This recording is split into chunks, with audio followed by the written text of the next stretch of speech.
this panel.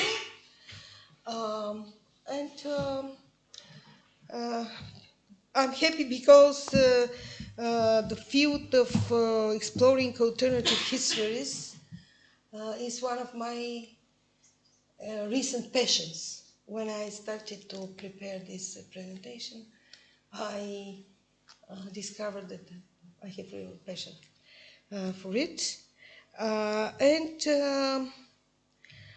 So I want to invite Miss Dr. Sylvia Borisova, because people are here without their academic titles. There are no academic titles, and I can't, I don't know what the title is, but doctor in any way. Dr. Sylvia Borisova to present the alternation and motion in the institutions of the 20th and 21st centuries synthetic arts. Please, you have the floor. Thank you.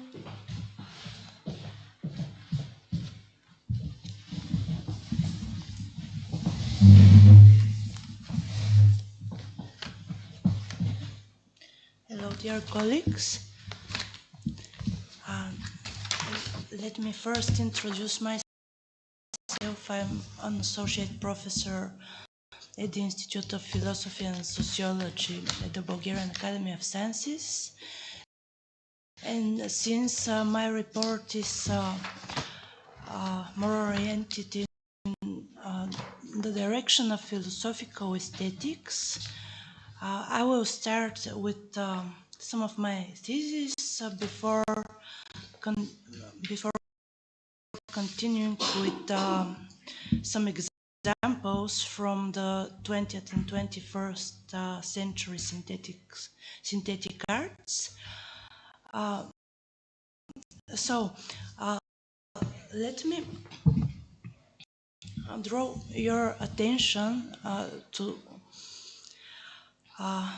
the fundamental notions of motion and alteration, with which a new center of different movements in philosophical aesthetics. There's a real shift in rethinking even the classification of arts, of temporal, spatial and synthetic arts, and this will be the leitmotif and the line of my exposition. Herman Minkowski's theory of four-dimensional space-time from 1908, inspired by the special theory of relativity and in turn marked the general theory of relativity, already verified empirically, is taken as the starting point to explore the qualitative change in our understanding of time and space in the 20th and 21st centuries, in particular through the study of examples from the art. Through this pose, defend the art use time or takes independent to its to space, since it is on the way in which qualitative physical philosophical standings of alteration and motion as immanent to time bring not just change to contemporary art, but the enormous potential to generate qualitatively new artistic forms, types, and genres. Moreover, they even serve to rethink the understanding of synthetic art. They are an essential factor for the deactualization of the classical general classification of art types, spatial, temporal, and synthetic. They also bring a renewal of the cathartic and therapeutic charge of art, as they give a qualitatively dense approximation to the nature of human consciousness and imagination, woven from time-space intuitions, images, and emotions. Alteration is the joining in the same object of contradictory predicates. Only in time can they meet in the same thing, and motion in turn is the perceptive registration of something moving, a change in something in space or place. This conception is exemplarily described in Kant's so-called organon in his Critique of Pure Reason. Alteration and motion, until only about a century ago, were thought of, however, not as predicates of time itself, but of something that is in time.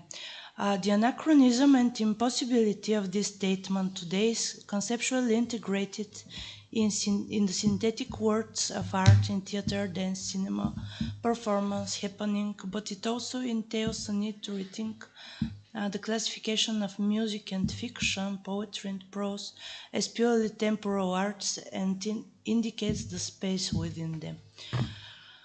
In support of this thesis, the exhibition of my report will dwell more specifically on some art examples at the end. So let me introduce just in short the fundamentals of Kant's transcendental aesthetics.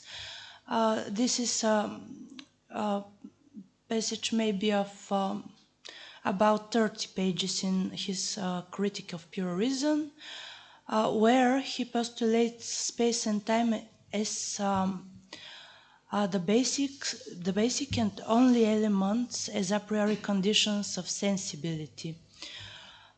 So they themselves grounded solely in the subject are our pure intuitions. Intuition in Bulgaria is translated as Naglet. In German, it's Anschauung. So it's not the other kind of intuition, but this is the exact translation of Anschauung in English in the case. Are our pure intuitions of both external and internal phenomena. Thus Kant's transcendental aesthetics faithfully binds sensibility and art to the ultimate limits because beyond space there's no sensory perception and no creative capture of what is perceived in works of art, except only in an apophatic way. Kant's scheme of transcendental aesthetics from the Critique of Pure Reason consists of a dozen central concepts through whose definition space and time are more closely substantiated as the main and only transcendental elements of sensibility. More specifically, Kant starts in his argumentation precisely from intuition, that mode in our knowledge of objects through which cognition relates to the objects directly and to which all thinking as a means strives.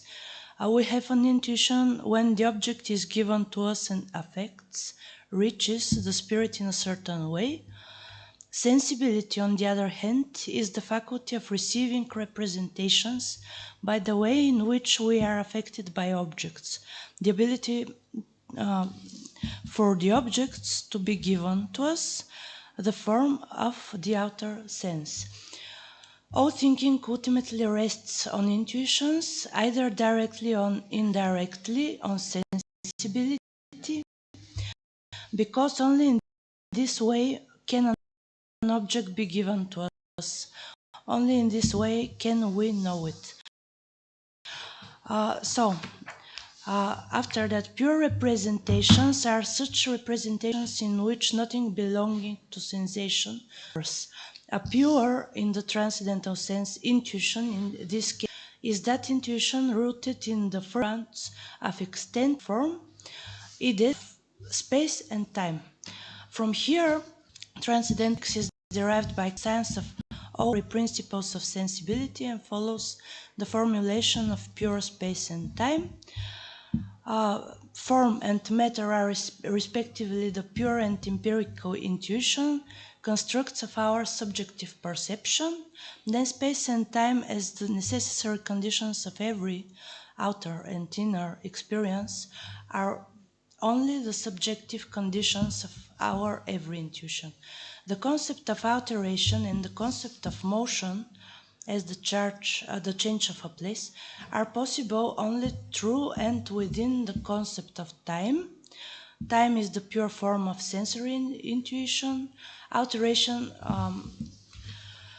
after Kant, is the joining in the same object of a contradictory predicates. For example, the being and the non-being of the same thing being in the same place. Only in time can they meet in the same thing.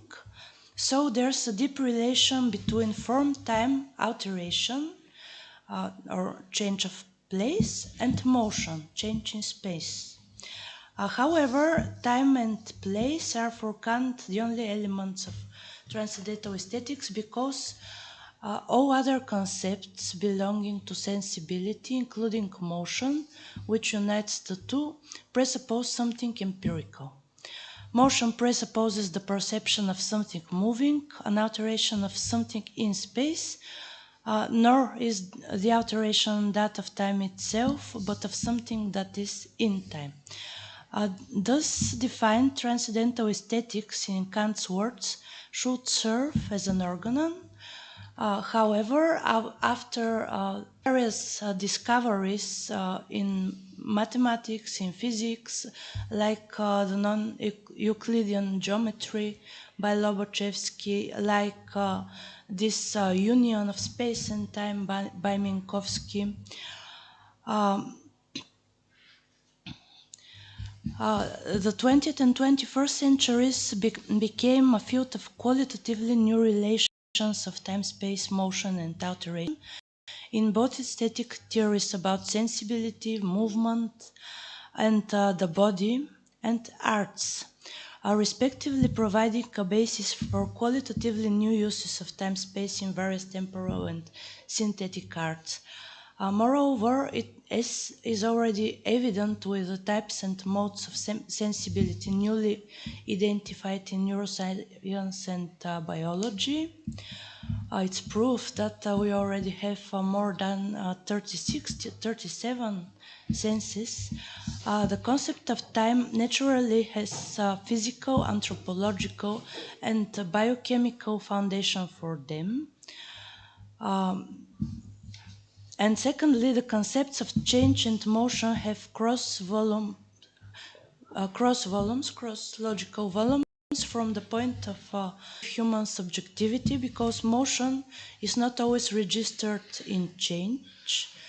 For example, in slow chemical reactions observed with the naked eye, and also change in motion is not always registered. For example, in rhythmically repeating actions, such as the movement of a pendulum, we do not register with the naked eye a change such as, let's say, wear and tear of the material from which the pendulum is made. However, are simultaneous existence and succession a sufficient basis, and do they fully fill the logical volume of the concept of time as a form of pure sense perception? Rather, are they not inseparably connected with alteration and motion? Because that's the common thesis nowadays, not only in various mathematical and physical motions, but also in contemporary movements in philosophical aesthetics. So let me just introduce a polemic in philosophical aesthetics grounded on this new conception of alteration and motion. In philosophy, phenomenology, and anthropology of the body, the senses, of perception, of movement, there are three main branches in the recent century regarding the respective approaches to these subjects of research.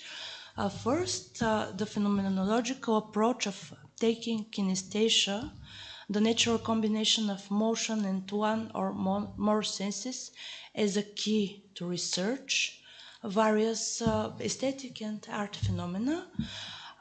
Secondly, the so-called embodied approach, And thirdly, the inactivist approach. Yet in the three of them, transcendental aesthetics does turn out to be the point of reference, even for those philosophical aesthetic endeavors that are more distant from it.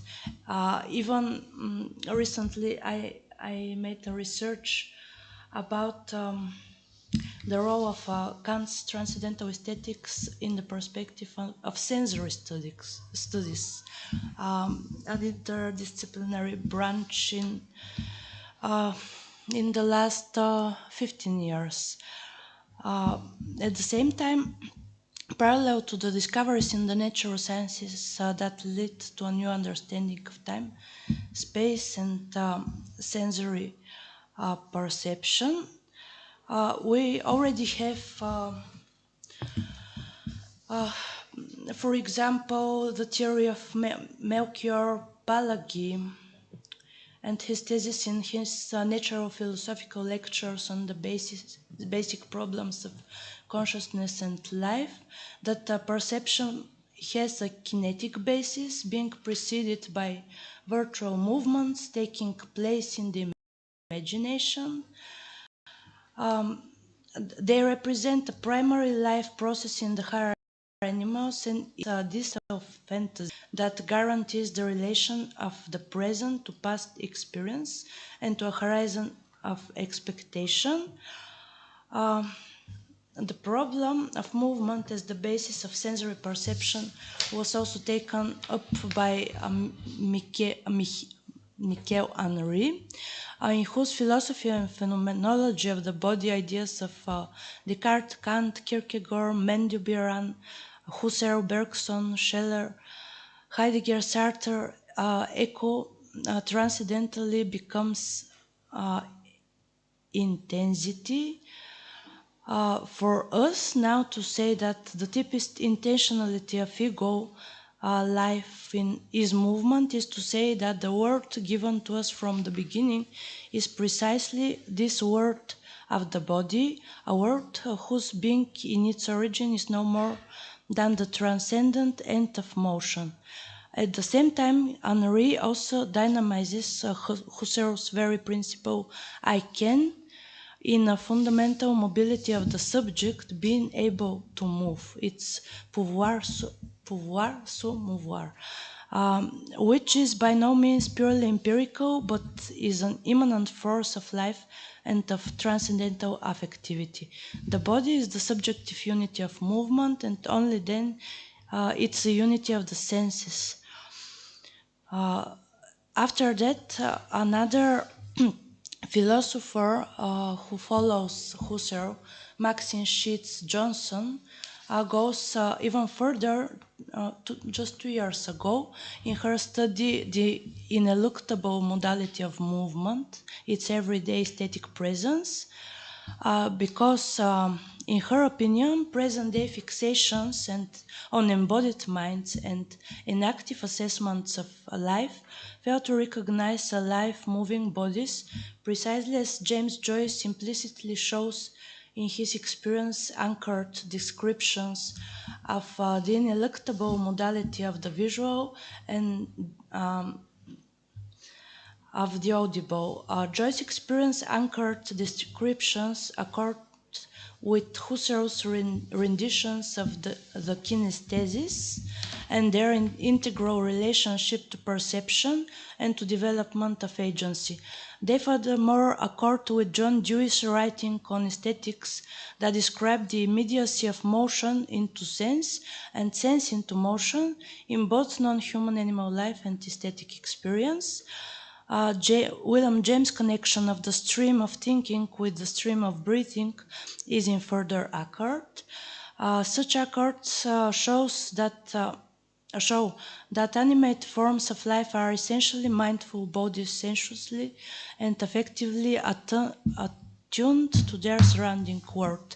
Cave art, both in its creation and appreciation, is further testimony to mindful bodies, as is internationally known musician Roger Sessions' eloquent descriptions documented the integrality of movement to all the arts.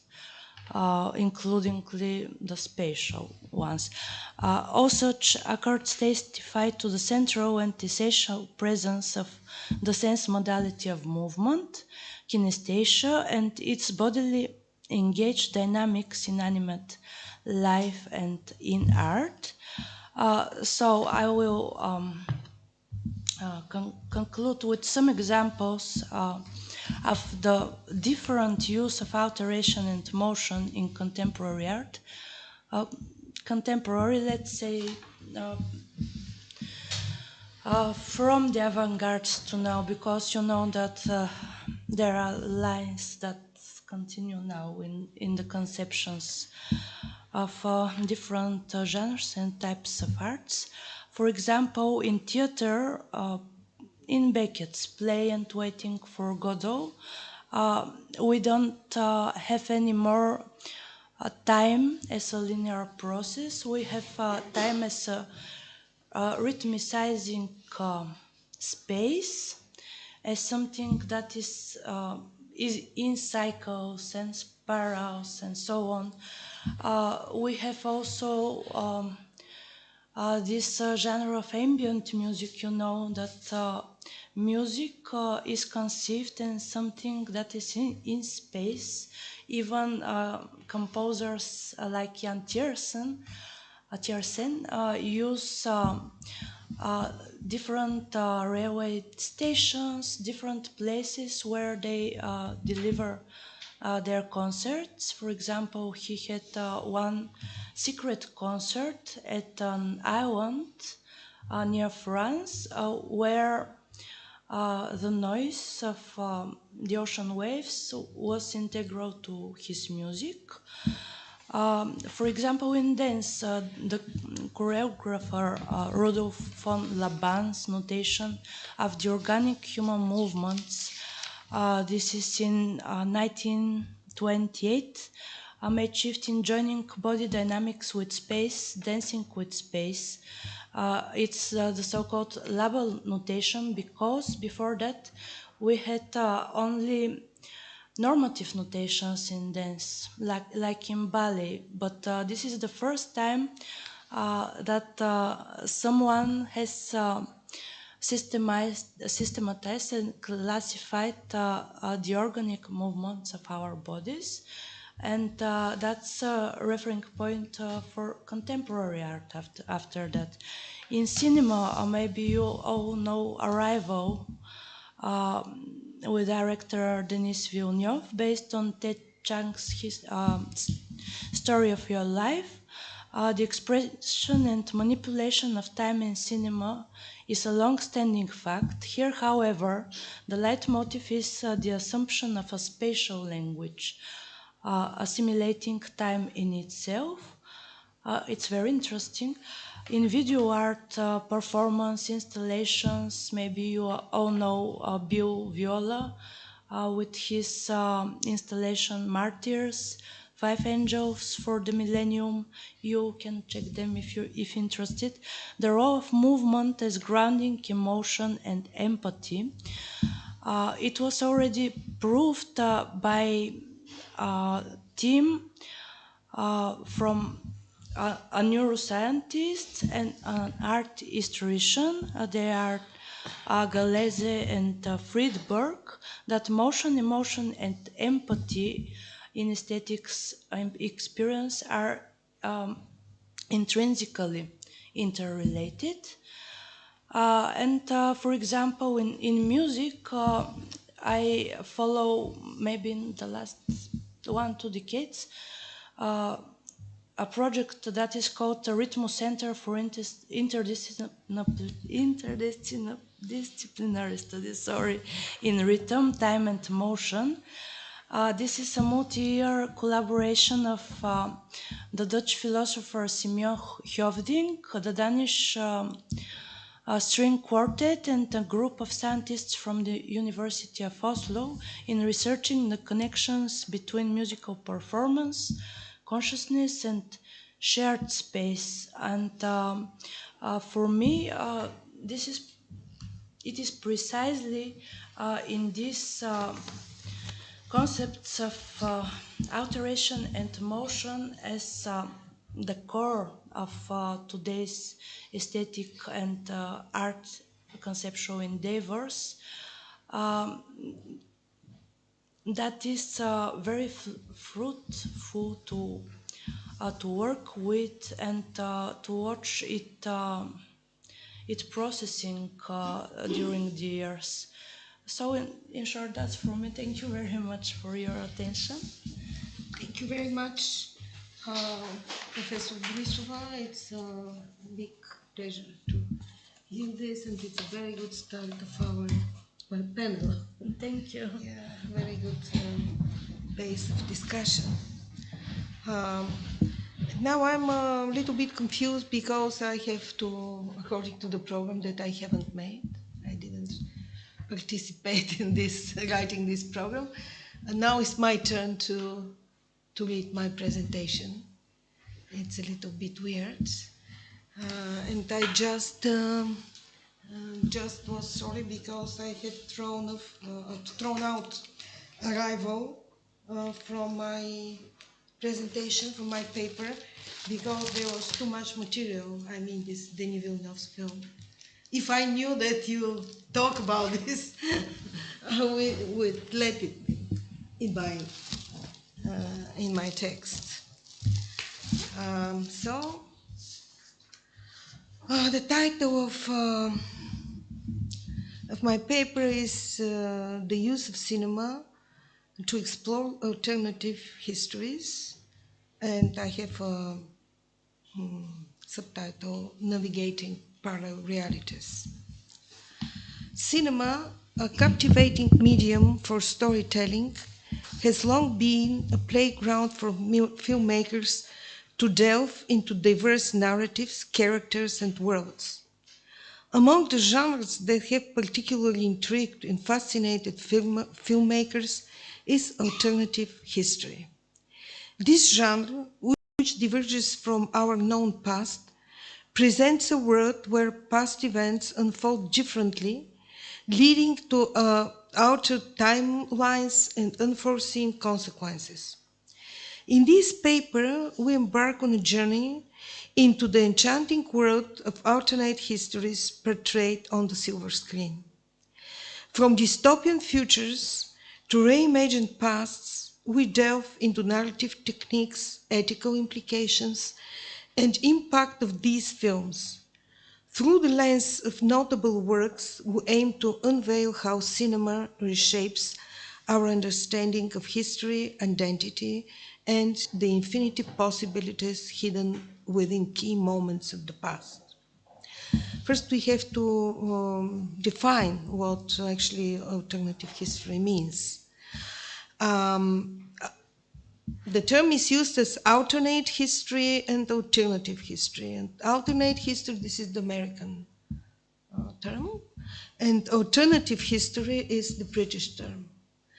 Writing or preparing my paper for publication, I should decide which of the both terms I incorporate. Maybe as far as we are in Europe, it's better to use the British term alternative. So alternative history encompasses all possible forms of storytelling about the past that differ from historical narratives in common circulation. Both types of narrative, alternate and common, ostensibly claim references to genuine occurrences. Thus, alternative history, also known as counterfactual history, invites audiences to question the boundaries of reality by imagining what might have happened if key historical events have taken different paths. This discourse was sparkled a lively debate among scholars, with some scholars advocating for the value of alternative history films in understanding the past and forming the future, and other scholars are cautioning about the potential peril of this genre, which could promote revisionist history and undermine our understanding of reality. Alternative history, a subject of scholarly research since 1950s, particularly in the context of philosophical aesthetics, has gained significant traction since the 1980s. Jeff Percher discusses profoundly this evolution in the foreword of the book Brave New Words. Here are the bibliographical data. It's a work from 2007. Devin Hammond and Dirk Niefanger, in their work The Palgrave Encyclopedia of the Possible, 2022, asserts that alternative histories, quote, serve as a tool for exploring the boundaries of the possible, and indeed are sometimes used to expand these boundaries, end of quote. They broadly define alternative history as a fundamental feature of how humans explore possibility. This extensive definition allows us to delve into conceptual and ethical boundaries, inviting the reader to consider the function of alternative histories within societies and what their use tells us about how humans think about past, present, and future. On the flip side, alternate histories could also function as a tool for the conscious manipulation of opinion and action. According to Hampton and Niefanger, alternative history is simply a story told in a version different from the one dominant in collective memory. In presenting historical alternatives, these stories attempt to facilitate communication with clarifying a position, contributing to the persuasive power of an argument, or highlighting the potential for correcting perceived social or other use, etc. Hauptwachs argues that alternative histories always exist in relation to the collective memory of a particular time and the culture of memory in a certain place, which is specific social practices. Same does the Burke. It's not the Burke because he's German. This implies that understanding alternative histories necessitates specific reference to their social context. In simpler terms, if an audience is unfamiliar with the dominant version of the story to which the alternative history refers, the added value will be lost. Aleida and Jan Assmann, on other part, claim that a specific understanding of an alternative history is therefore tied to a specific so-called cultural memory, and the characteristic of this cultural memory is potential as a tool for philosophical discovery are of significant importance. The diegesis of alternative histories originate from particular moments of our real history, constructing these entirely new worlds. They can reach far into the future, or at least force us to think about our future differently than we otherwise would. As with all historical fiction, an umbrella term for all forms of fictional speech and script that deal with history. Alternative history is based superficially on the past, but in fact provokes thoughts of change in the present and the future. Every sketch of an alternative history indicates just as much the defiances of reality as it does possibilities for improvement of these possibilities are played out and tested in various scenarios. In this sense, the diegesis of alternative history construct multi-fraction spaces of possibility in the past, present, and future. They begin with a point of divergence from whence history marches along a different path on the one we recognize. The impulse of this comes from the conspicuous modification of well-known and relevant historical events, for example, Kennedy's murder, American Civil War, World War II. Alongside simple linear narration of alternative history, like Philip Dick's The Man in the High Castle, this is a novel of Philip Dick, 1962, and Robert Harris' Fatherland, 1992, One also finds related constructions such as the experience of historical work running parallel to our own, as in Stephen Fry's Making History 1996 and Ring of Fire 2000. From the perspective of modern day audiences, one could also interpret certain examples of science fiction as a specific type of alternate history where the real future has overtaken a constructed one. It's like Arthur Clarke and Stanley Kubrick's 2001: A Space Odyssey, George Orwell 1984, and the three film adaptations of 1984. A notable characteristic of alternate histories is that they often contain futuristic inventions which are typical science fiction elements. Alternative histories invoke the traditional creative freedom of historical fiction, but this basic argument always runs along the assumption that real history may be changed in the fictional context if it serves the intended aesthetics, diadetics, or political function, didactics, excuse me. However, the main characters, for example, Hitler, JFK, Kennedy, etc., and the most important events, Holocaust, American Independence War, World War II, may not be relevantly changed. The diegesis of alternative history suppose and require knowledge of true historical actors and the common narrative of history. Only then they can impart their intended effect, especially regarding future political and social development. Where this effect is present, alternative histories are powerful and not just as stories. They say more about how we think about the future than they do about the past. And here are two other books, two other sources. The one is John Howe's Impossible Histories, the Soviet Republic of Alaska, the United States of Hundosia, President Charlemagne, etc., which is actually translated in Bulgarian. And if someone is interested in alternate history per se, you can have this book or read this book in Bulgarian as in original. If someone wants to write alternative history story, you can use the Dan Jack's Fiction Writer's Guide to Alternative History, which is a very, very exciting reading. It's very big pleasure to read it.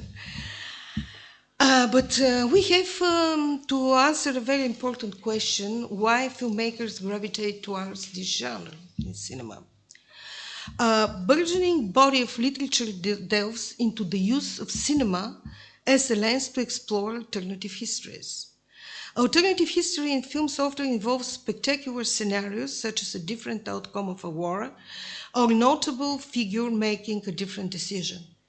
Therefore, filmmakers use the genre to explore themes of identity, power, and human resilience. Hence, I will argue that films can be a valuable tool for understanding the past and the future, helping us imagine different possibilities and challenge our assumptions about history.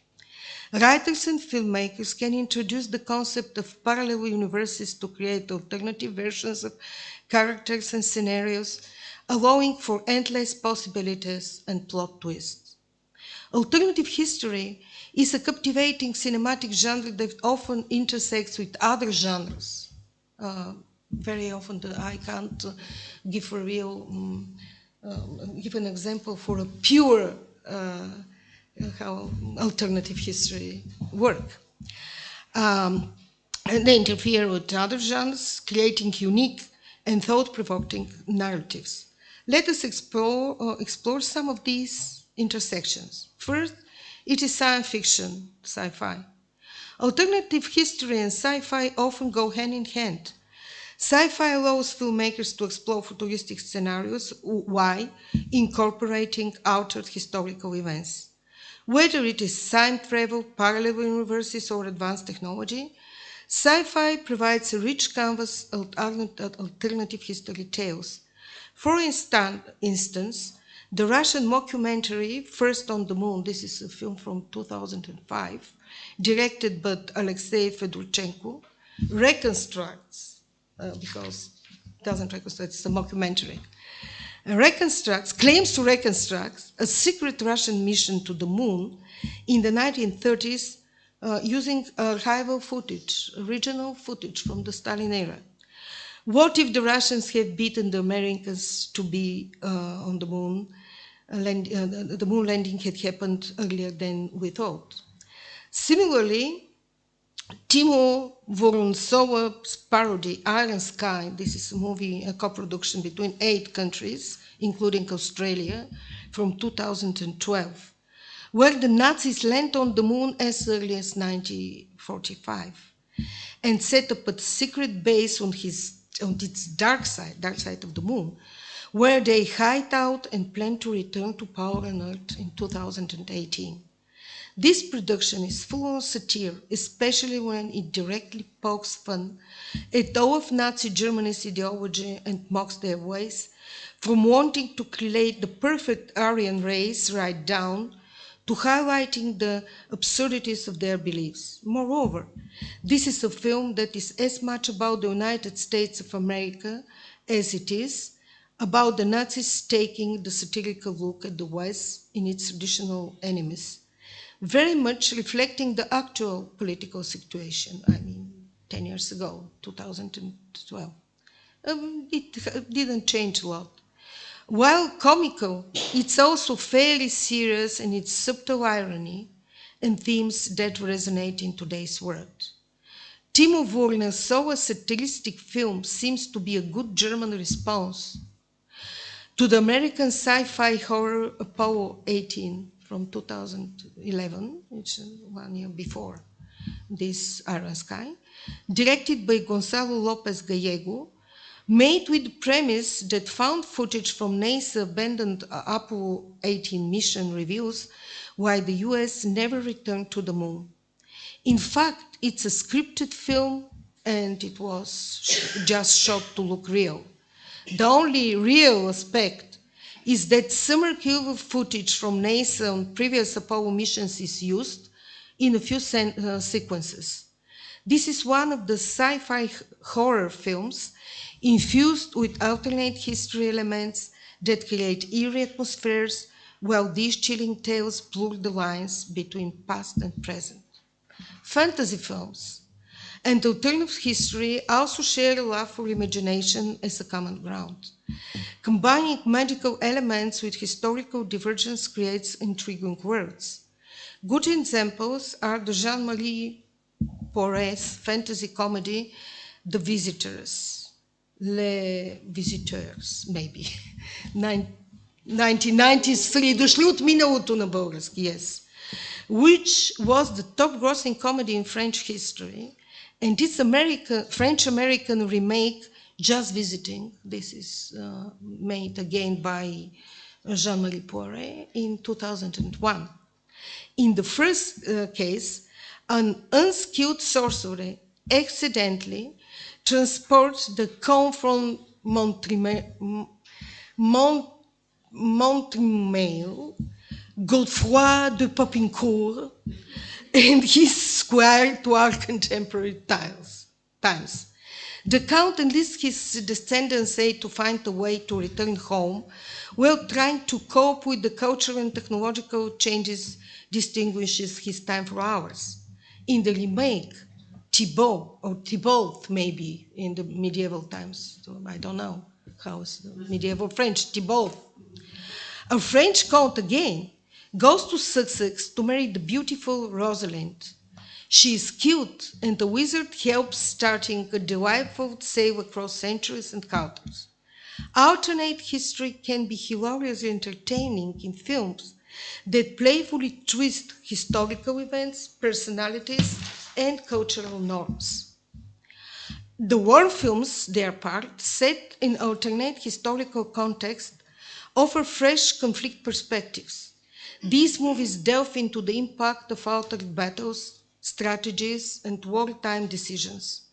Political intrigue thrives in alternative history narratives in political thrillers, which explore what if What if key political figures made different choices? Assassinations averted, treaties signed, or revolutions suppressed.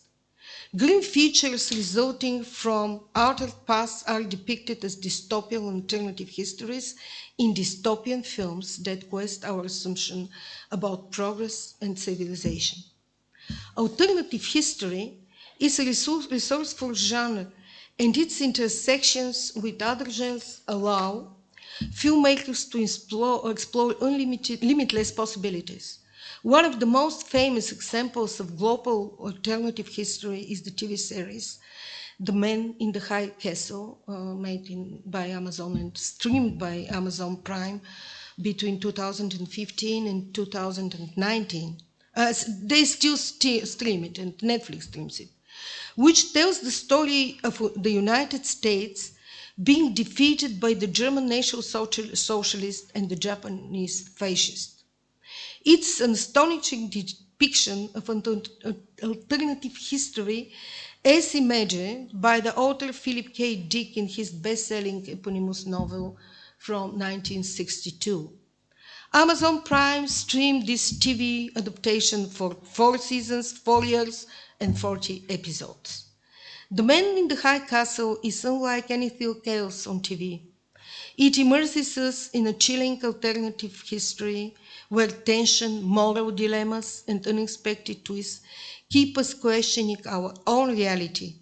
What if our world had taken a different turn?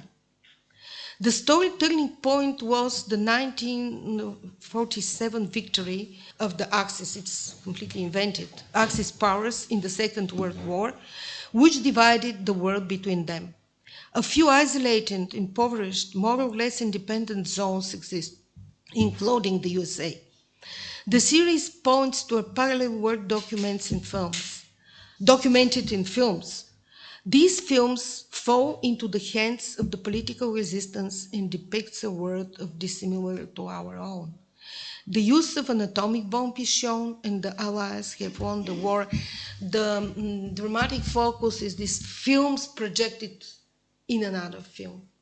This is the point of the whole narrative. The story is set in a dystopian America circa in the 1960s because, you know, the novel was published in 1964. Ridley Scott is the executive producer of the TV series. His production ensures a visually sensitive experience, of course, Ridley Scott. Bleak, smoky streets, swastikas alongside rising sunflakes, and intense hostility in the air.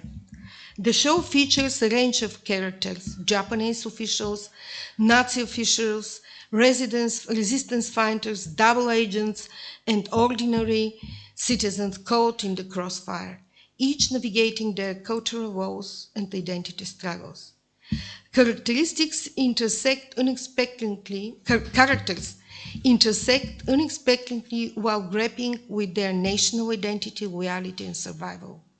For instance, the main female character, Juliana Crane, embodies this struggle as she moves between worlds. John Smith, a high-ranking Nazi officer, his part, represents the power struggle between the Japanese and Nazi regimes, which maintain an uneasy alliance. The series' heart lies in the enigmatic film reels, which reveal an alternative reality where the Allies won the war. These secretly kept films become symbols of hope, whispers in a world that could have been. Other key themes are identity and resistance, parallel lives, and the man of the High Castle himself. This is a mysterious figure rumored to possess the ultimate film, one that reveals the truth. This consideration raises serious ethical questions. Is he a savior or a puppet master? Should he reveal the truth? What impact would it have? Does he hold the responsibility to alter fate? The enigmatic films, The Elusive Man in the High Castle, and the blurred boundary between worlds keep audiences guessing. Thus, the series raises questions about cultural preservation, collaboration, and resistance. We grasp the delicate balance between truth and hope. Should we preserve stability or offer knowledge that could disrupt the status quo? Resistance fighters' characters risk their lives, challenging an oppressive regime, and cinema becomes a weapon for justice and vengeance. As viewers, we confront those dilemmas, questioning our actual choices and responsibilities. He wanted to say some words about alternative histories in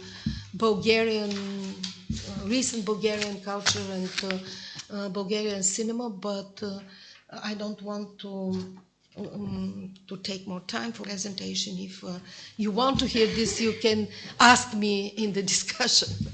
Yeah. And now my conclusion. The Man in the High Castle is thought-provoking exploration of parallel worlds, identity, and the fragile threads of history. It blends on history and politics waves, a complex tapestry of alternative history, human resilience, and search for truth.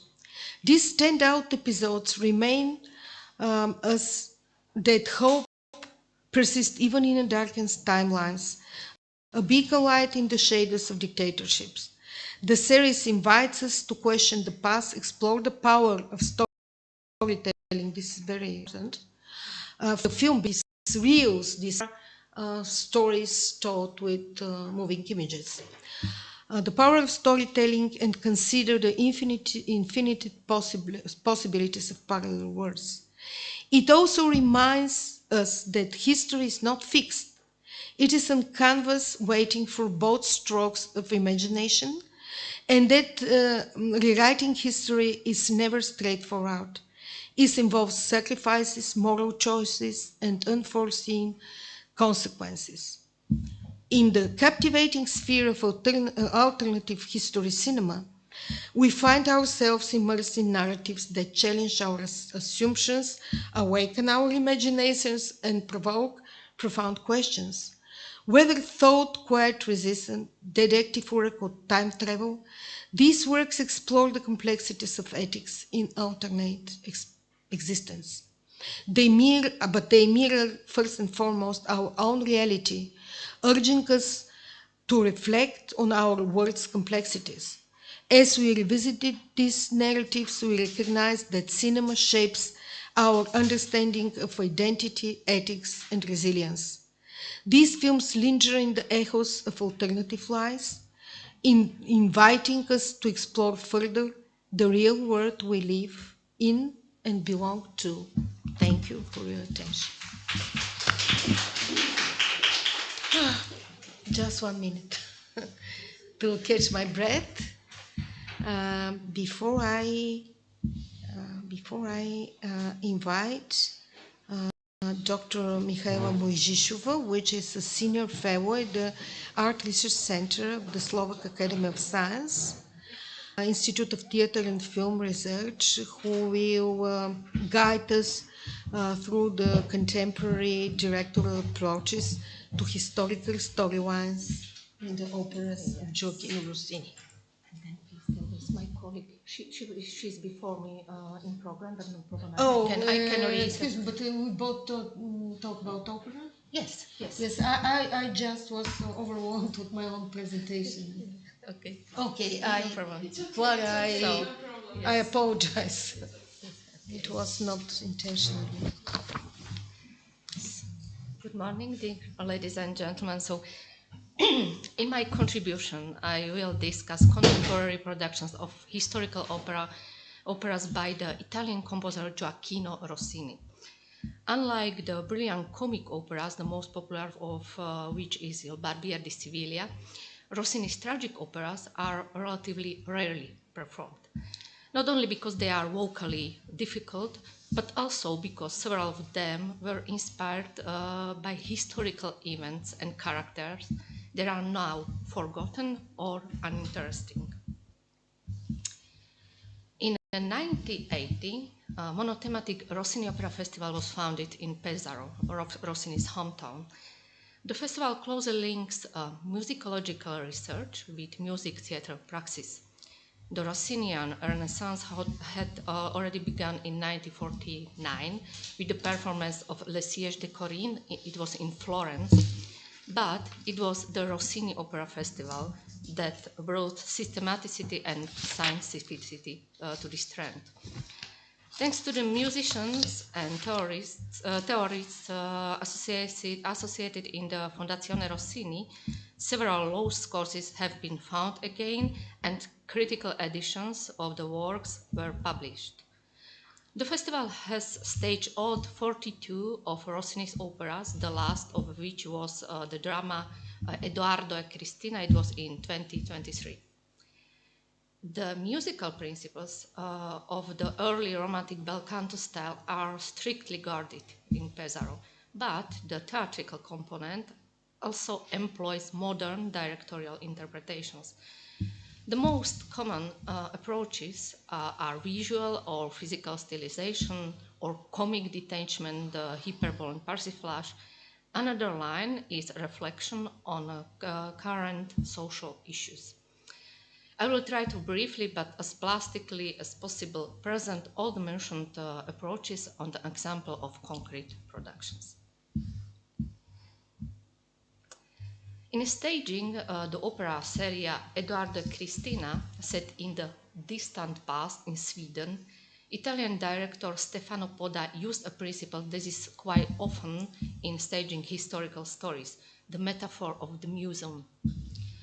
20 almost naked, white-painted dancers evoked animated statues. Other sculptural objects similar to them were placed in museum shelves.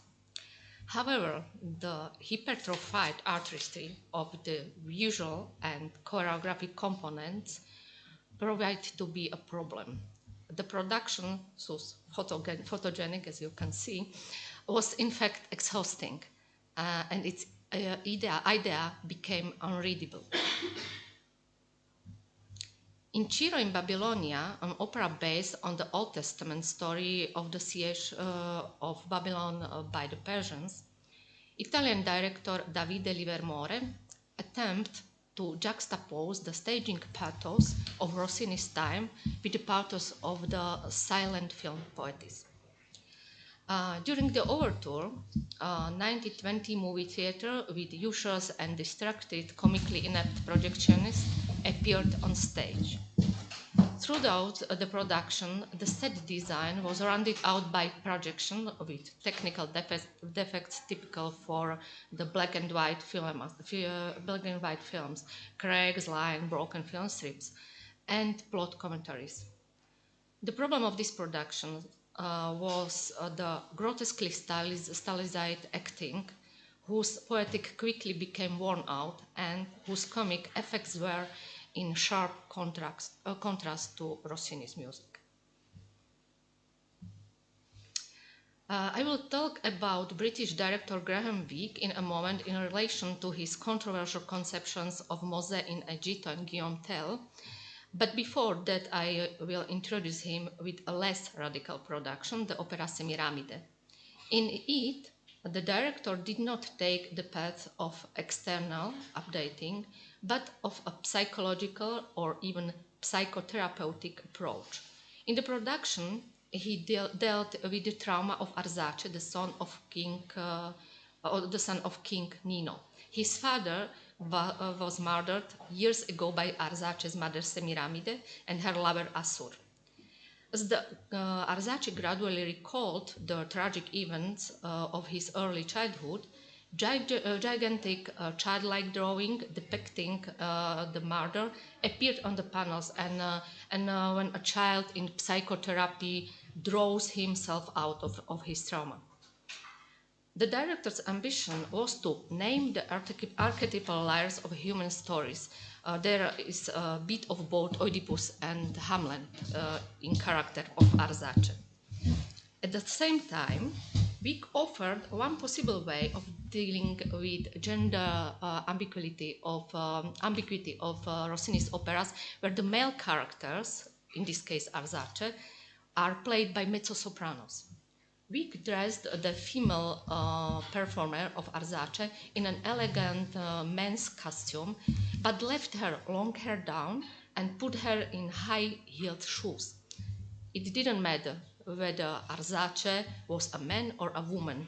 It was simply a person who had experienced trauma. Graham Wick, the director, is also associated with the biggest scandal in the festival history. His production of the biblically opera drama Mosè in Egitto at the same time offended Jews, Christians, and Muslims. He interpreted plagues of Egypt not according to the Holy Bible as a mystical punishment from God for the enslavement of the Jewish people, but as real violent acts of men covered by high ideas. In the foyer of the theater were posted police leaflets with photographs of missing victims of terrorism, also handwritten messages from family members looking for their loved ones.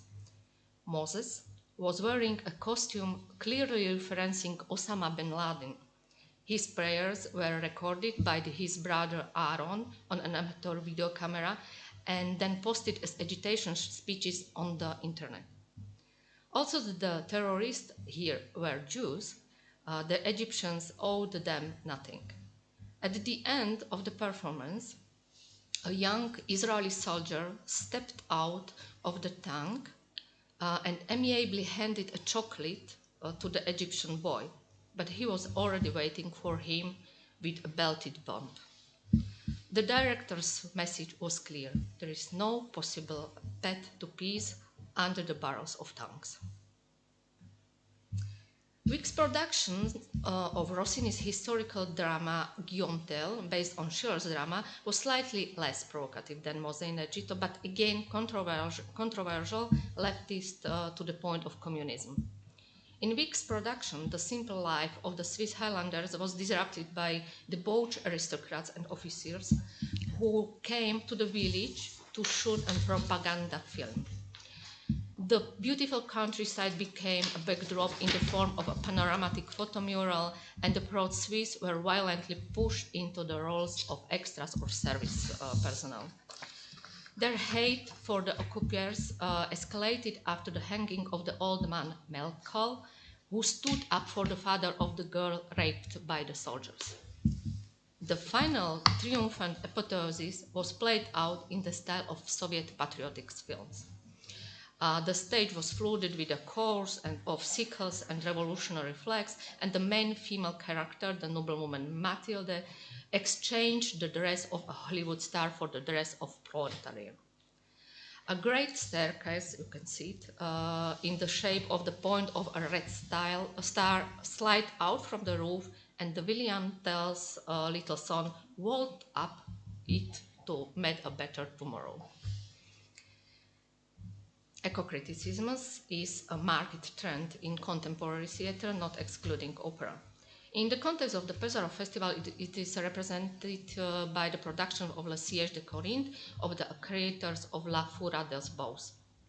In their conception, the plot drama, which is set in the 15th century, shortly after the conquest of Constantinople by the Turks, took place on a sloping stage with a texture of dried, cracked earth, among abstract sets made of hundreds of empty plastic bottles, and built up to an apocalyptic, dystopic ending. The creator's ambition was to send a warning message about a world dying in the struggle for water. At the same time, they reflected the escalating refugee crisis, motivated also by a desire for better living conditions. However, this idea was difficult to see through from the artistically oversized stage design. There was also a problem with the mishandling of the performers, who often turned to acting stereotypes or singing on the ramp. Another of the social agendas that resonates so strongly in theatre is the topic of sexual violation.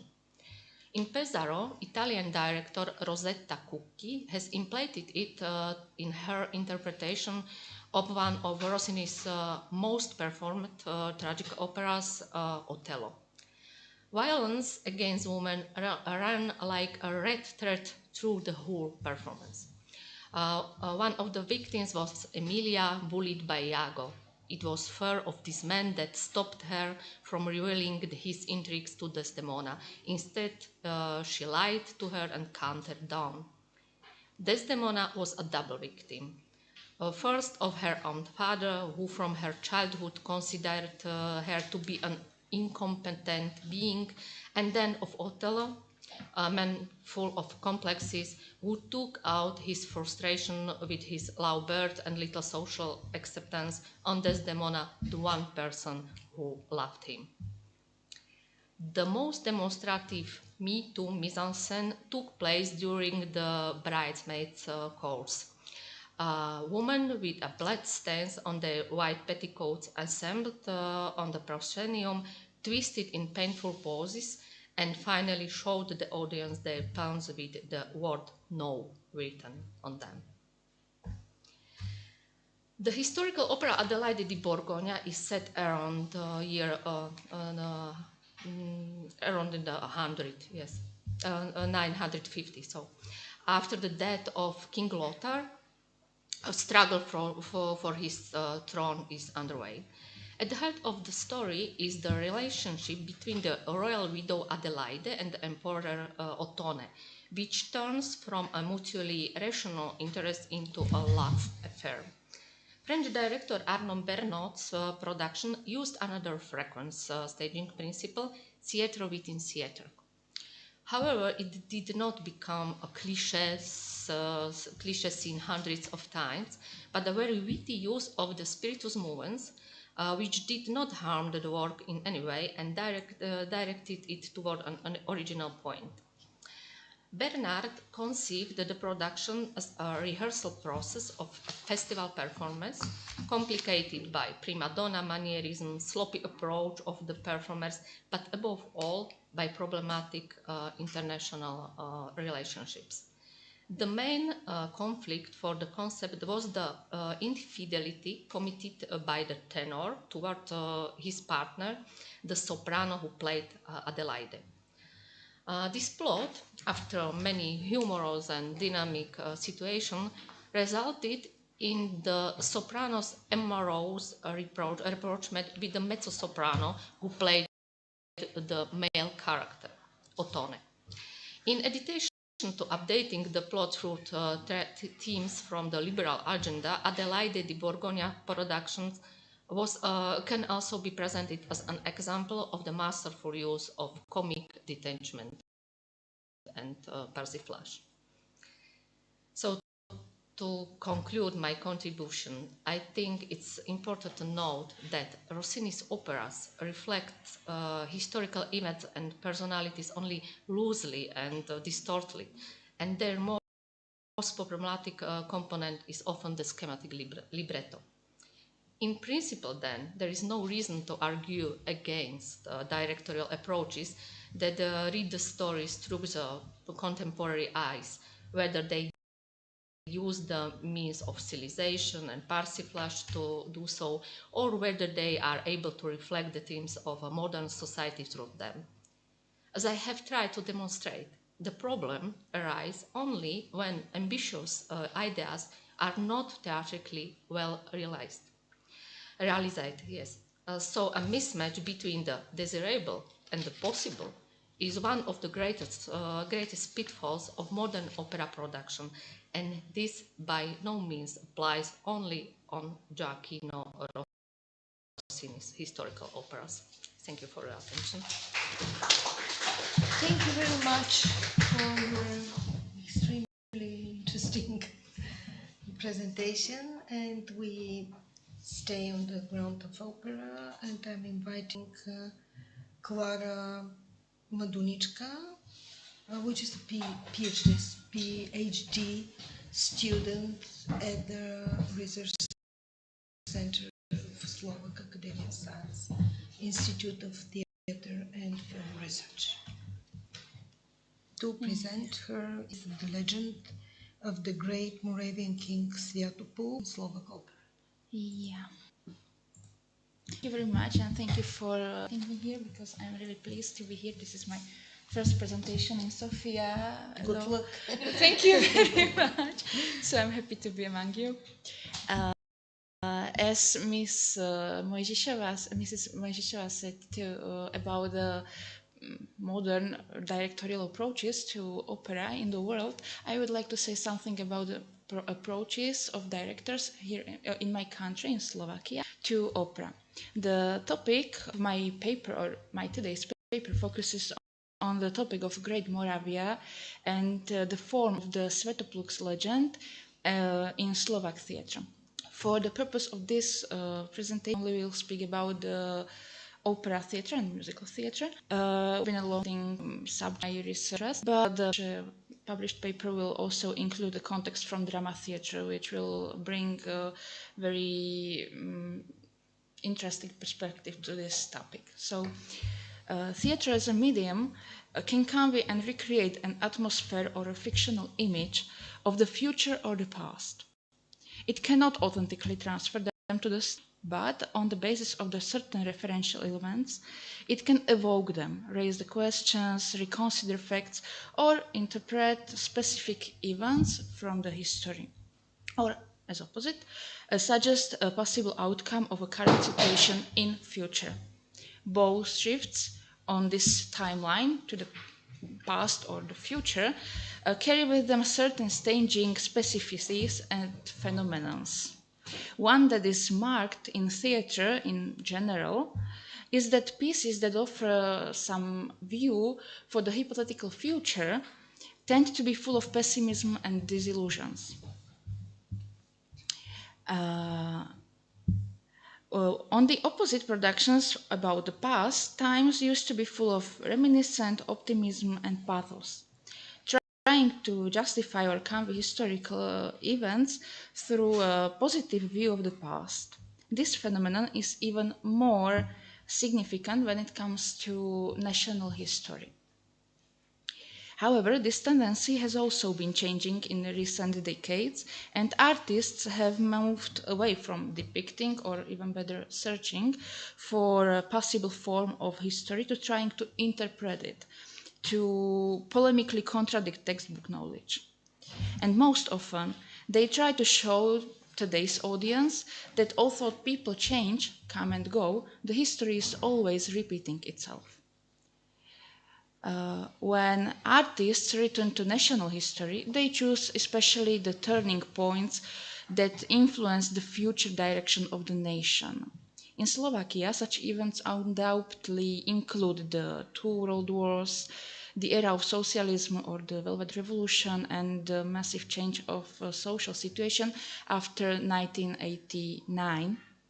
All of these themes can be included in a relatively recent history of Slovaks, to which many theatres, established and also independent, professional and also amateur theatres, across all theatrical genres and types, have made artistic statement.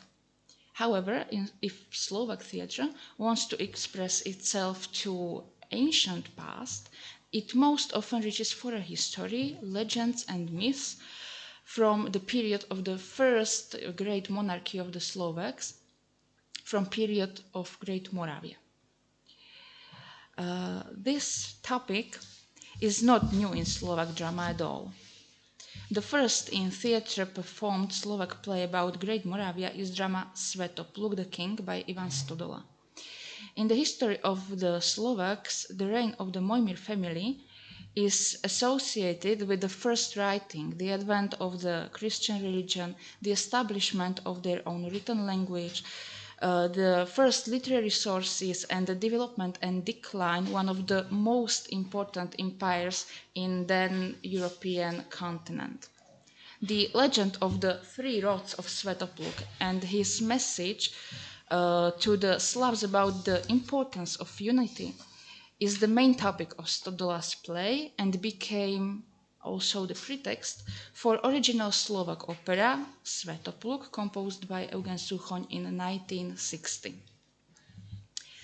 The Czech theatrologist Pavel Drábek says that works usually age in such a way that the staging principle shifts from the literal to the symbolic, to the metaphorical, and then to the decompositional. This hypothesis becomes the underlying topic that I have chosen to explore my paper using the example of opera productions with a national topic. If I declared at the beginning of this presentation that the plays about the national past used to be marked by pathos, this is only partially true about the Stodola's Svetopluk. This pathos came from the language and the text as itself. Eugen Suchon transferred this pathos into music through the rich orchestration, massive choir scenes, and festive fanfares, which are to these days the ceremonial fanfares of President of Slovak Republic. So you can see that the Svetopluk opera is really important piece for in Slovak culture context, and it's really difficult to stage it in these days. The world premiere of Suchon's opera Svetopluk took place at the Slovak National Theatre in 1960, directed by the eminent Czech director Miloš Wasserbauer. He chose the motif of unity and the symbolic three rods of Svetopluk as the central topic. This production was in the spirit of nation building, about pathetic and spectacular stage design, while the basic criterion for this production was its festive character. The staging was very static, stylized as oratorio, and the relationships between the father Svetopluk and his sons were set in the center of this production. One of the performances, as you can see on this picture, was also took the place at the Devin Castle, which is a ruin from the original from the times of Great Moravia, and this event was attended by tens of thousands of people, and a similarly large crowd watched the live stream in television. And in the history of Slovak Opera Theatre, this is a record in attendance that is still unsurpassed until today. A more significant change in the stage style and rendition of the legend of Svetopluk came in 1970, when Suchon's opera was staged by Branislav Kryška.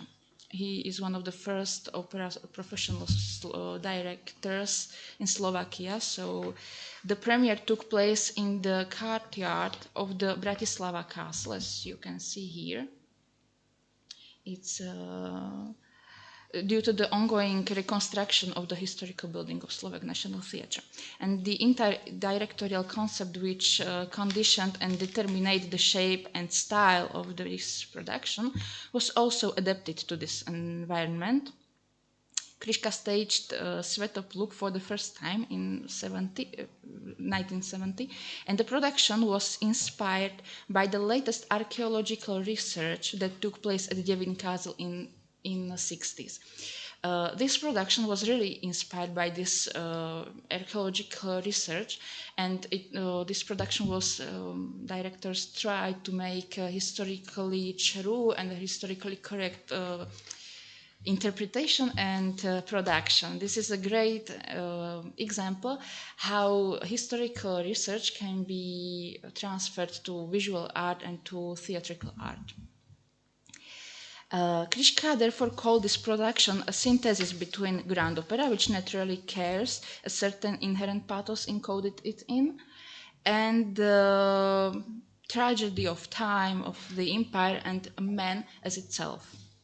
As a whole, the production brought a certain interpretative innovation, which was focusing on Svetopluk as a father and a ruler, so a man torn between the two highest priorities of his life. Even more interesting was another Kryška's interpretation of this piece in 1985, when Kryška staged Svetopluk for the second time. The director focused on the question of the penetration of cultures into our territory. in Rastislav's contact with Byzantine territory, in the arrival of Constantine and Methodius from Thessalonica, and the laying of the foundations of the emergence of Slavic writing. In the context of these events and these historical topics, and Svetopluk appears as a contradictory figure who does evil things in the interest of supposed good. It is this controversy and polemic over the true character of King Svetopluk that became the central topic of this production. As the director described, not Suchon Svetopluk in a fixed, constant form. We have to understand his interpretation in a developmental way so that it encourages new perspective, new approaches even today. Kriška softened the production, concentrating on psychology of Svetopluk, interpreted by then only 30 years old emerging soloist Peter Mikuláš. His Svetopluk had a turbulent young blood in him, and during the performance we can see the transformation from young man to a very disappointed father who is mentally broken and disillusioned. After several revivals of this production, it was on the repertoire for almost 20 years. The leading Slovak film director, Juraj Jakubiska, also prepared Suchon's opera Svetopluk in Slovak National Theatre in 2008. His interpretation was very far from a historical national fresque. The basic staging point was that the thesis that the whole drama is or take place in Svetopluk's head, in which all the conflicts and their depiction are somehow dreamlike and unreal. The creators depicted that we know very little or almost nothing actually about Svetopluk and Grey Moravia. Any attempt to interpret this figure and is just an illusion, our image constructed in our personal and also national minds.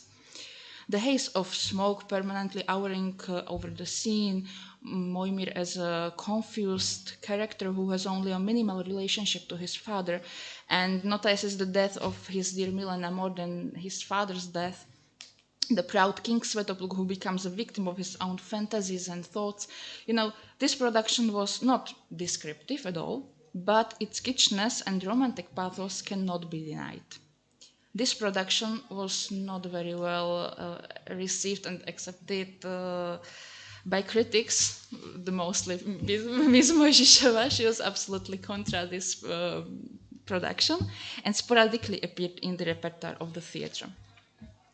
On the scale from a literal rendering to a deconstruction of the topic, in this imaginary last stage of interpretation stands the most recent performance of Suchon's opera at the Slovak National Theatre in 2023. Director Roman Polák set the story in a dilapidated factory covered by rust. However, the internal interpretation of this piece is quite traditional.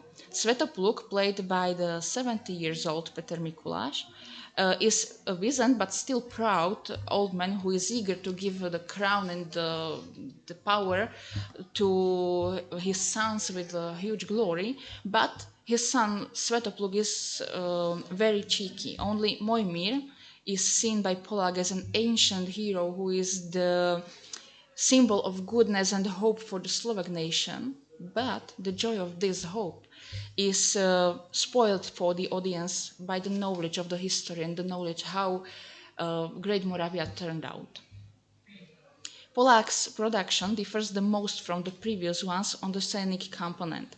While both Vasubauer's and Kriška's productions used the wood as the basic building block of the set, in the middle of which stood the totemic pagan god Perun in the second act, the Polák's production, everything is electronic and cybernetic.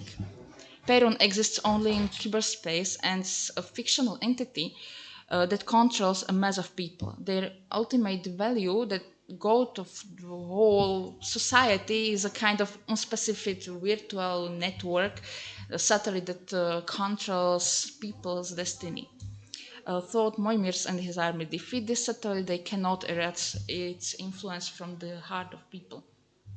This production was completely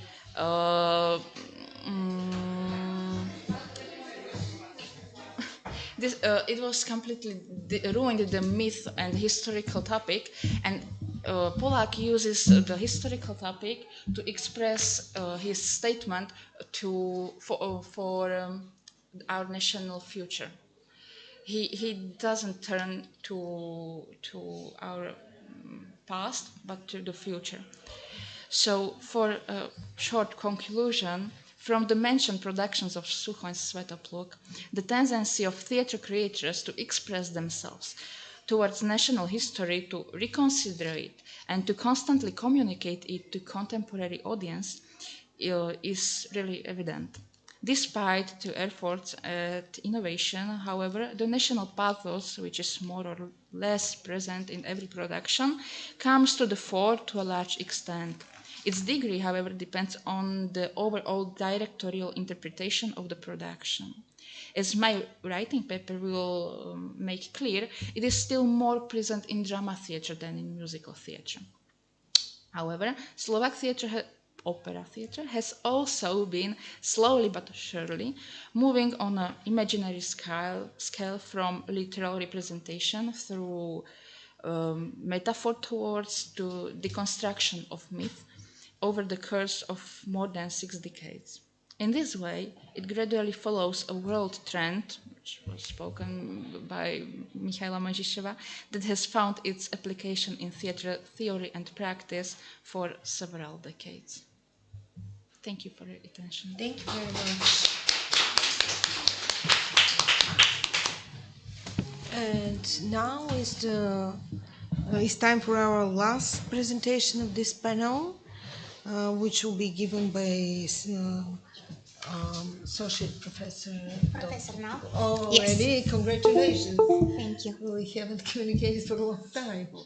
Steva Tasheva. I'll try to be quite strict as is possible, because we are eating now also the coffee, and then maybe other guys will come here in the room, but we'll try to be on time somehow.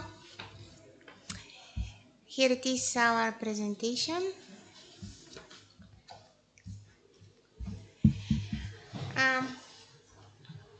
It is our presentation is created by me and Sasha Uzanova.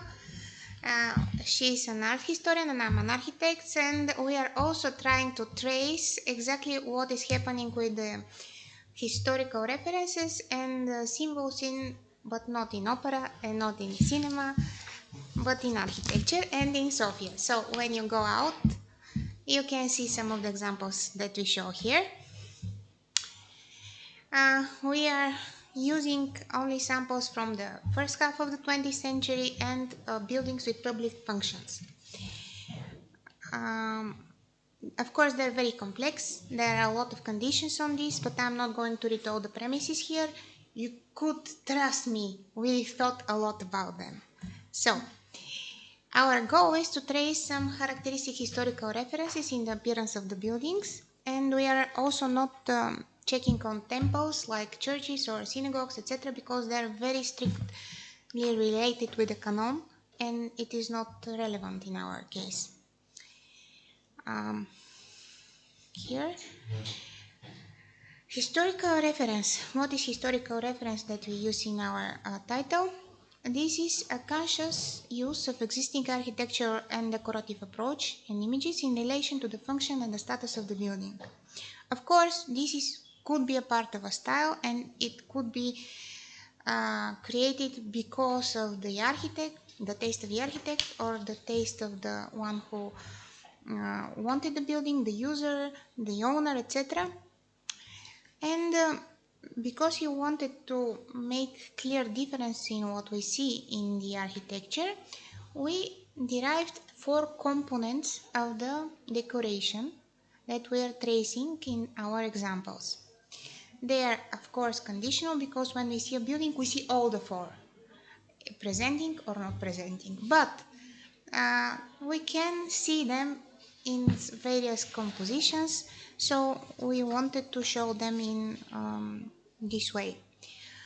Like architectural decoration, this is what we think like towers, porticos, various elements which are seen from the silhouette of the building.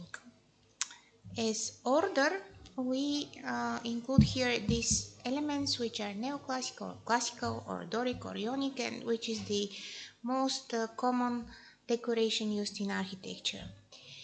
When it comes to ornamental reliefs, we think these are the small scale reliefs that can be seen from closer distance, because it's really important if we see from here to there, or we see here something.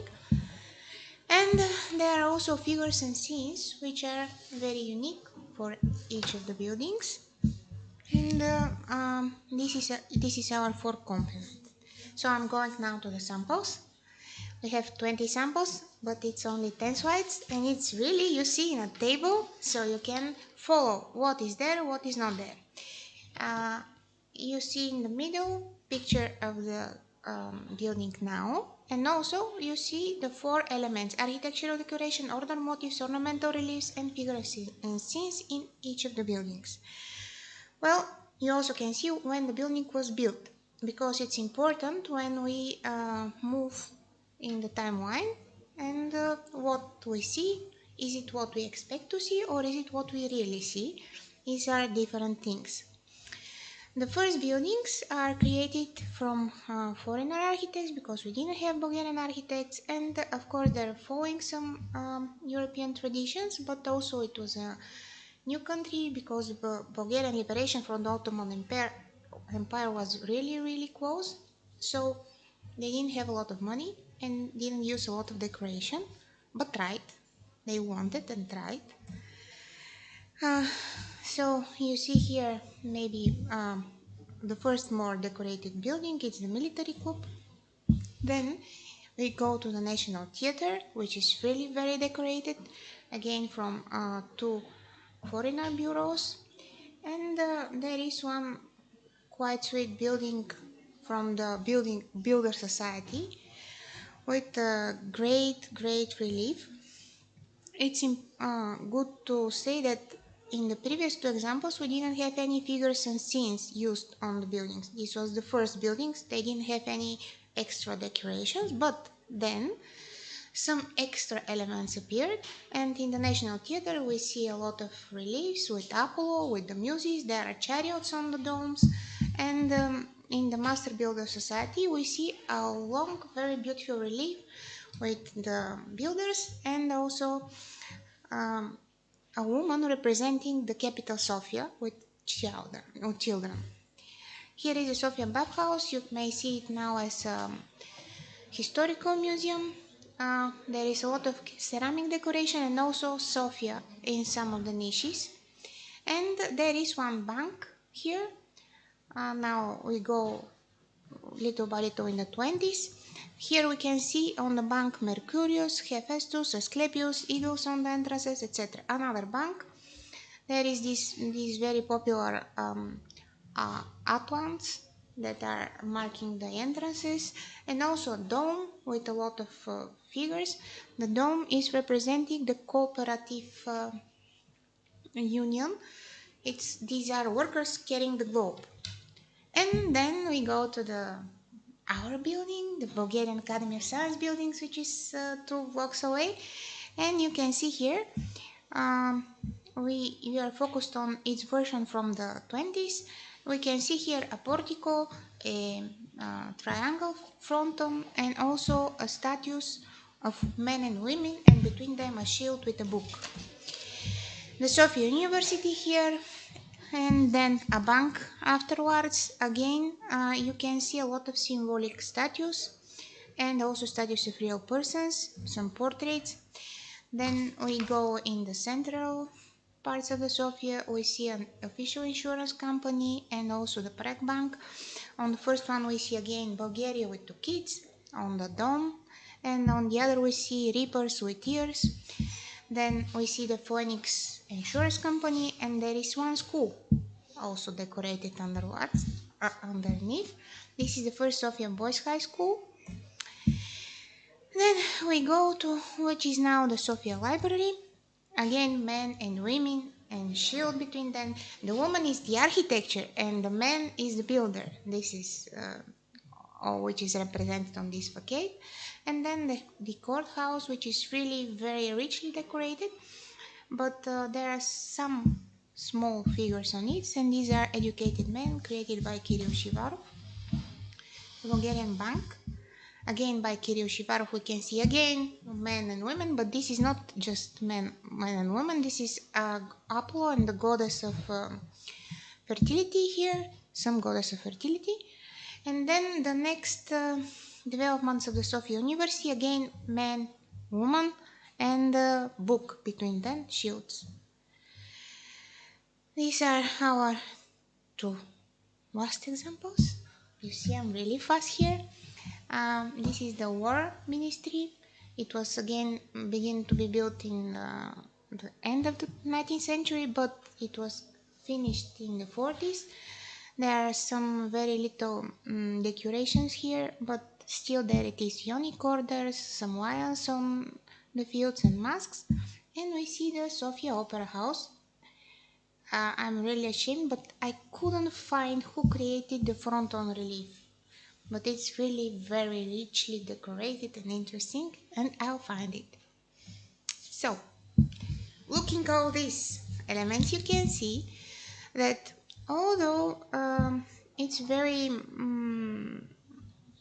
long research period, like the first half of the 20th century, there are so many styles, so many decorations, so many ideas of which is following which. But in the case of Sofia and in the case of Bulgaria, we can see what we now see. First, usually decoration is used without any thinking of the style, but especially focusing on the function of the building. Like very high status buildings, they're always richly decorated. Modernism, no modernism. There is statues, there is symbols here. Then architectural decoration as itself, like domes, towers, porticos, they are already existing here in the Mediterranean, and they are already used, they continue to be used. There is nothing new in most of them. Which is new in Bulgaria and which happens in Bulgaria are two things. First, domes, which were usually used only in churches, now we use them in banks and new typology of buildings. And also, we here were introduced to the rustical channels and all the block masonry, which was not popular here and which was not used as decoration. Second, the order is also very popular in the first half of 20th century. It was not previously used on the land, but it is not applied everywhere, and there is a lot of also pseudo-order elements in some of the buildings.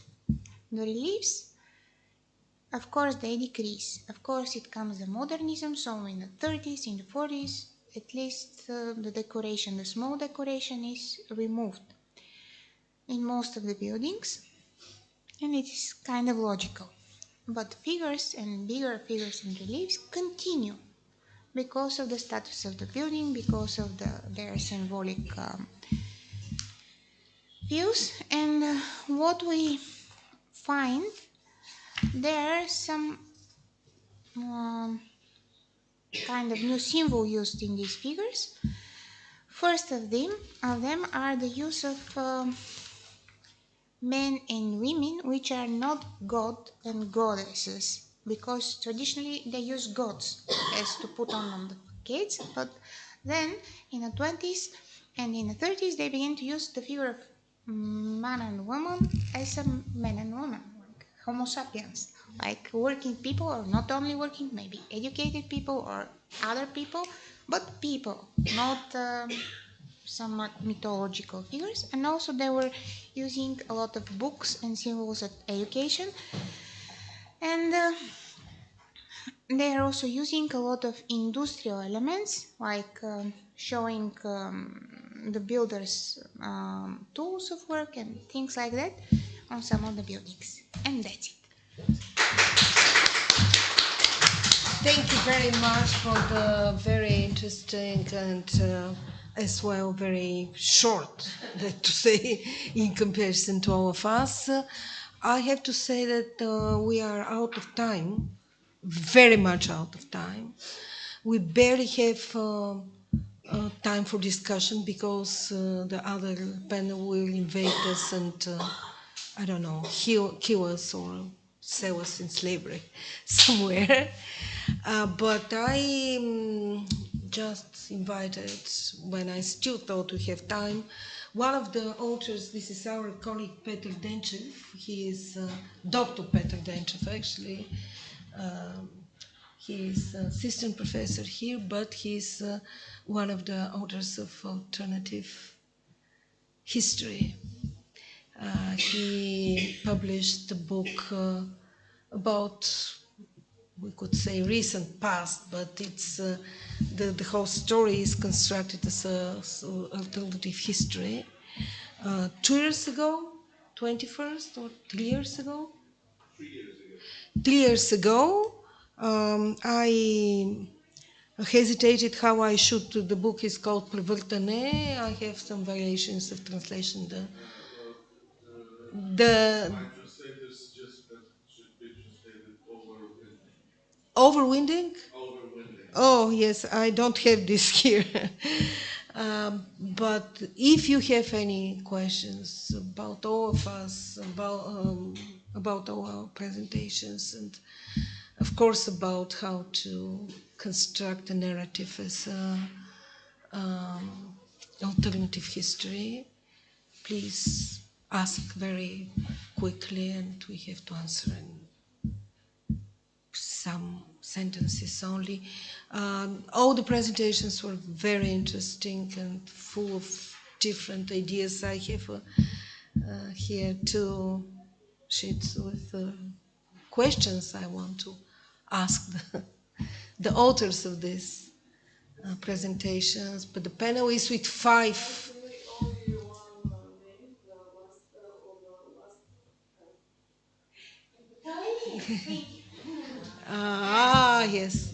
Yes. So you have the floor for very. I'd like to ask you about Polak director, because I saw him performances approximately 10 years ago, and it was very interesting. Now he's the chief of Bratislava Opera. No more. He was not of opera, but of drama theater. Originally he's a drama director, and he created a couple of opera performances In Slovakia? Yeah.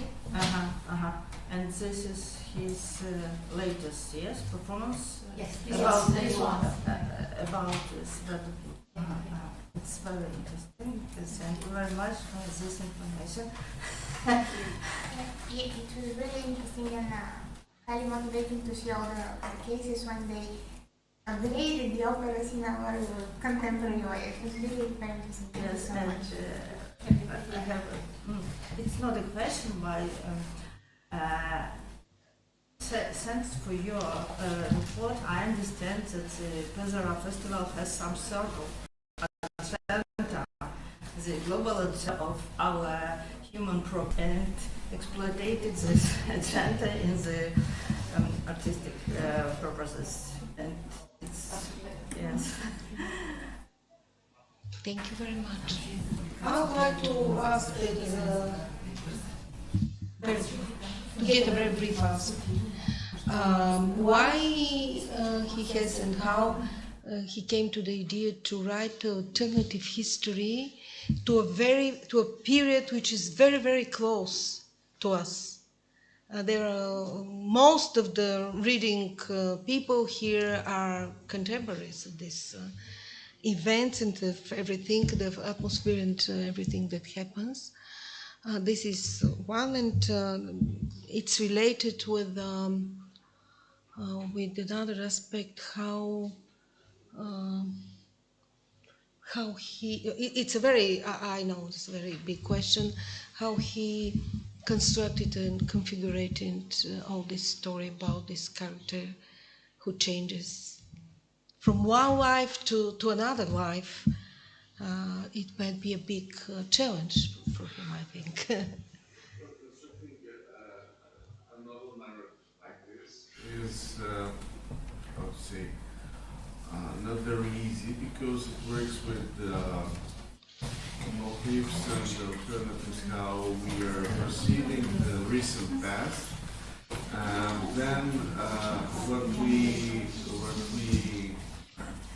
what I wanted to do is to make a kind of docufiction and confabulation story that underestimates what we think about our recent history. Yeah, thank you, and I will make a statement that I still hope that it will become one of very valuable Bulgarian film as an example of alternative history on screen. Because it's written like, in my opinion, like a script for a film. It's ready to be put on screen. It has the potential. Yeah, big potential. Yeah. Okay. Do you have some statements? It's very. Thank you. Thank you very much for your participation.